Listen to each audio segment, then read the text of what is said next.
Good morning, everyone. It is Tuesday, the 11th of May. Welcome to this new week.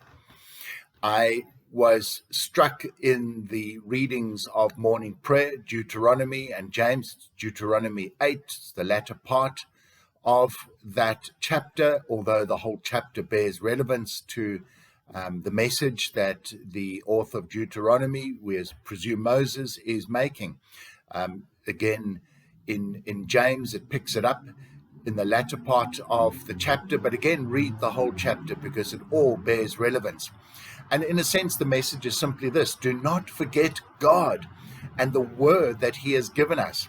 Hang on to that word, hang on to your belief and faith in God, and do this even in the face of the so-called wisdom of the world that would laugh at you because you believe in a God that they cannot see, and you believe in scripture, which is ancient, and they think the older it is, the less appropriate and relevant it would be to the modern world.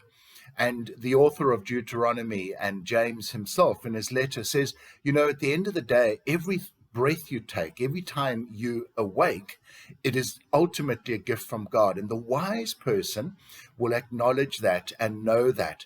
The unwise will think they have created this wealth, if it is wealth that is significant to you. They will think that they have created that all by themselves, as if they are so clever.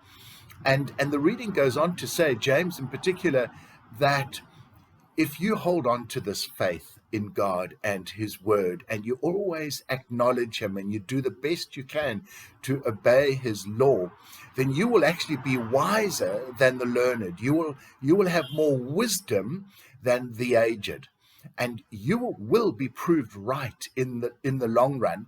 And those who consider themselves wealthy and clever and wise and whatever else will be shown up for the foolishness of their thoughts. And you may suffer some persecution even as a result. Folk would want to try and trip you up and dig a hole for you and push you in.